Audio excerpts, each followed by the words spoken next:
one of America's most dangerous women, Cynthia Coffman, born in 1962.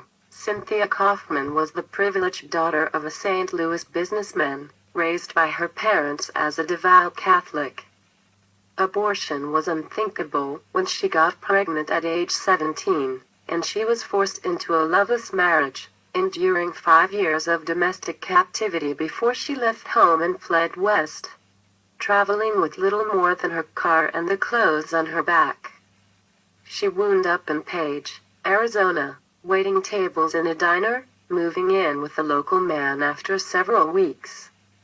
In the fall of 1985, they were evicted from their small apartment after numerous complaints from neighbors of their drunken all-night parties. On May 8, 1986, Cynthia and her boyfriend were stopped for running a stop sign in Barstow, California. Police found a loaded Derringer and a quantity of methamphetamine in her purse, but she was released on her own recognizance. The charges subsequently dropped.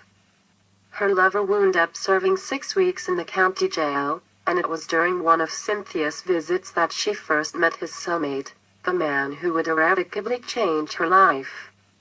James Gregory Marlowe was doing time for the theft of his 6th wife's car when Cynthia walked into his wasted life. Born in 1957, he had been a dedicated thief from age 10, committed to Folsom Prison in 1980 for a series of home invasions and knife-point robberies. Marlowe served 3 years on that conviction, earning himself a reputation as the Folsom Wolf, proudly wearing tattoos of the neo-Nazi Aryan Brotherhood. It was love at first sight for Cynthia and James, her boyfriend, instantly forgotten when Marlowe hit the street, and they left California together in June.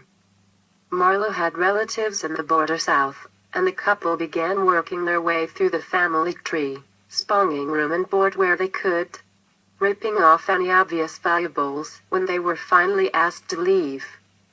In time, it reached the point where Marlowe's relatives could see them coming, turning them away with angry words or pocket change, depending on the latest pigeon's mood. At last, they were reduced to sleeping in the woods, where Cynthia contracted head lice, and James was forced to bathe in kerosene to rid himself of biting chiggers. On July 26, 1986, Coffman and Marlowe were linked to the burglary of a home in Whitley County, Kentucky, making off with cash, some jewelry, and a shotgun. Days later, in Tennessee, they were married. Cynthia celebrated the occasion by having her buttocks tattooed with the legend, "I belong to the Folsom Wolf." That done, they drifted west again, in search of easy prey. On the evening of October 11, 1986, 32-year-old Sandra Neary left her home in Costa Mesa, California, to obtain some cash from the automatic teller machine at her bank. She never returned, though her car was found by police in a local parking lot. 2 weeks later, on October 24, her strangled, decomposing corpse was found by hikers near Corona, in Riverside County. Pamela Simmons, age 35, was the next to die, reported missing in Bullhead City, Arizona, on October 28. Her car was found abandoned near police headquarters, detectives theorizing that she had been snatched while drawing money from a curbside ATM. 10 days later, on November 7, 20-year-old Corinna Nevis vanished on a similar errand in Redlands, California. The latest victim had been kidnapped from an urban shopping mall in broad daylight. Lionel Murray's boyfriend was worried on November 12, when the 19-year-old psychology student failed to keep a date after work. He found her car outside the dry cleaning shop where she worked, in Orange County, California, but another day would pass before her naked, strangled body was discovered in a Huntington Beach motel room.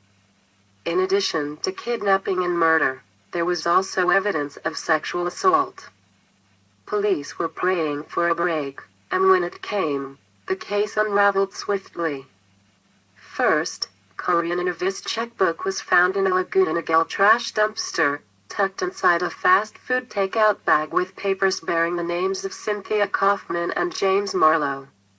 Around the same time, Marlowe and Coffman were linked to a San Bernardino motel room, where the manager found stationery bearing practice signatures of Lionel Murray's name.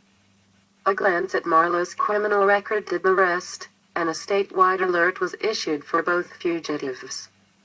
On November 14, 1986, police were summoned to a mountain lodge at Big Bear City, California, where the proprietor identified his latest guests as Marlowe and Coffman.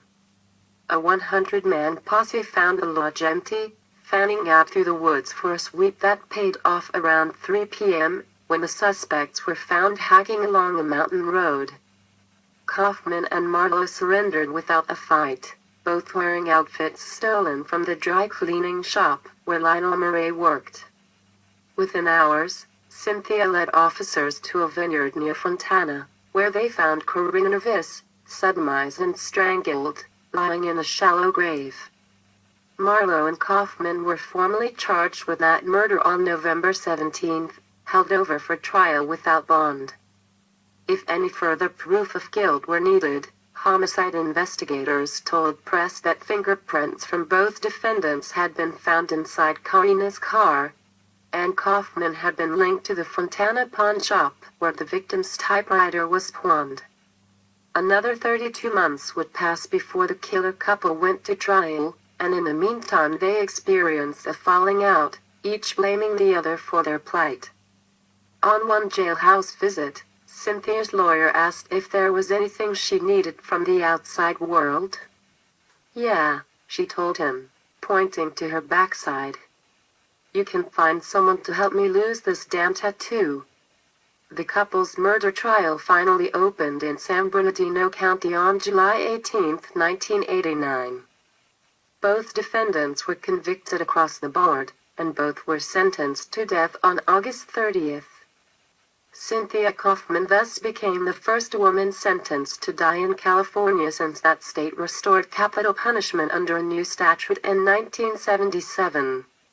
It seems unlikely that a woman will actually be put to death in liberal California, but the 1992 execution of Robert Alton Harris cancels all bets, making anything possible. Thank you for watching.